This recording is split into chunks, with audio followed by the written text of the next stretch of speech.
Hey yo, what's up? Well, it's your boy 1C Slim, aka Chris Knox, aka Mr. Hashtag Body Bag. This right here is Slim Maintain Sports, and y'all know where we at. We in the WNBA playoff finals. Minnesota Lynx versus the New York Liberty.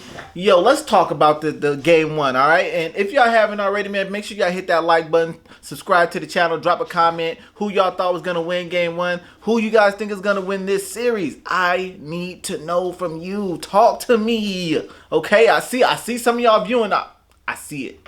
I can see some of y'all viewing.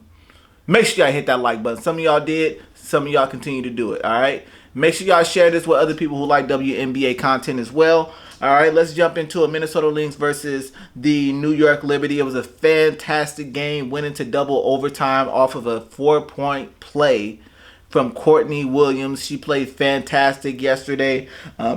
Nafisa Collier, she always does her thing, as you know. I think I talked about it in my last video. Jonquel Jones usually have great games against the Minnesota Lynx. I don't really think they have too much of an answer for her because they're using Carleton and Nafisa Collier pretty much to try and stop Breanna Stewart. Because, you know, if Breanna goes off, it's a done deal, all right? You know what I'm saying? So they played fantastic basketball going into overtime.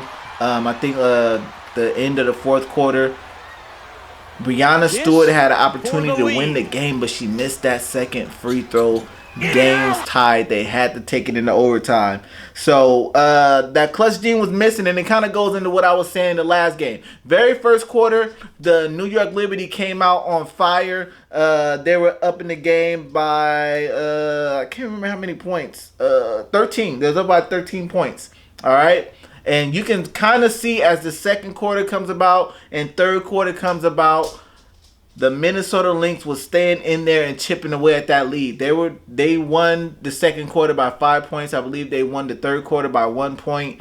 And then the fourth quarter is when they really picked it up. And I feel like, again, that fire, that desire that New York Liberty had against the Las Vegas Aces is not the same going against this Minnesota Lynx team. And I chalk it up to, again, having such a great first quarter. It instilled that confidence and belief like, yeah, once again, we beat Las Vegas Aces. You know, this is the Minnesota Lynx. Like, you know, we got this. Let's go.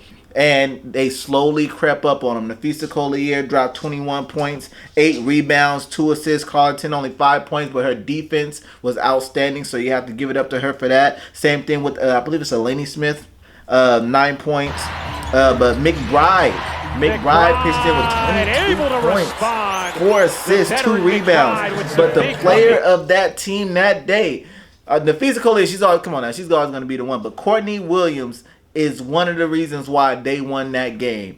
Her grit and grind was amazing in that fourth quarter. 23 points, 5 assists, 5 rebounds. She was really out there doing her thing out there, all right?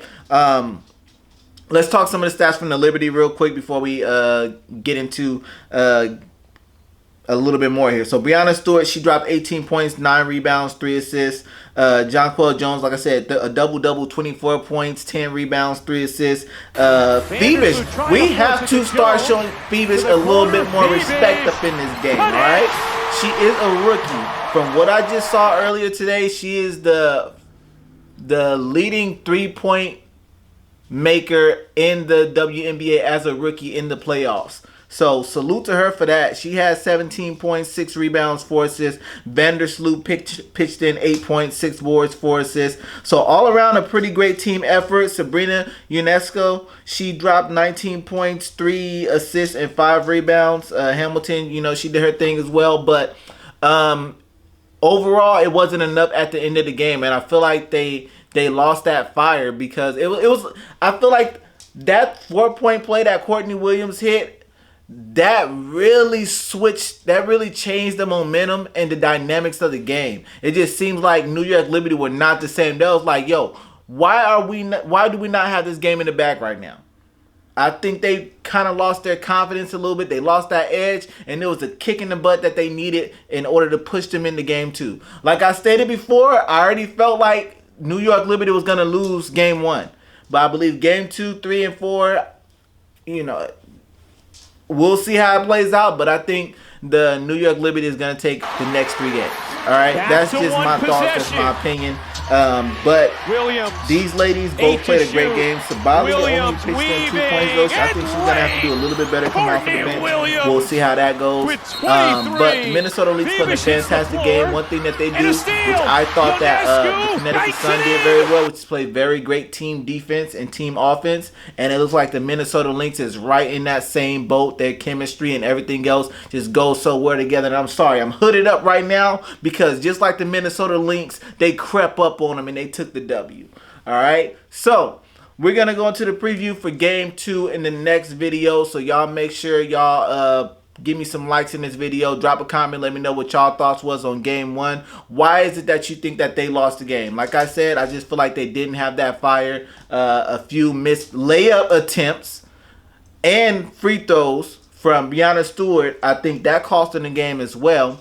And I feel like what they didn't do also is put enough defensive coverage on Courtney Williams. So that's going to be one person they're going to have to worry about. I feel like they had too much of their attention on Nafisa Collier to the point to where McBride was able to sneak in 20 plus and Courtney Williams was able to sneak in 20 plus. Without that 4-point play though, New York takes that game. So just think about that. With McBride playing as good as she did, with Courtney Williams playing as good as she did, with Nafisa Collier being herself Defensive Player of the Year, on top of that being one of the better offensive players in the game, with all that going on, they still had to take it into overtime and depend on that 4-point play in order to push it to overtime.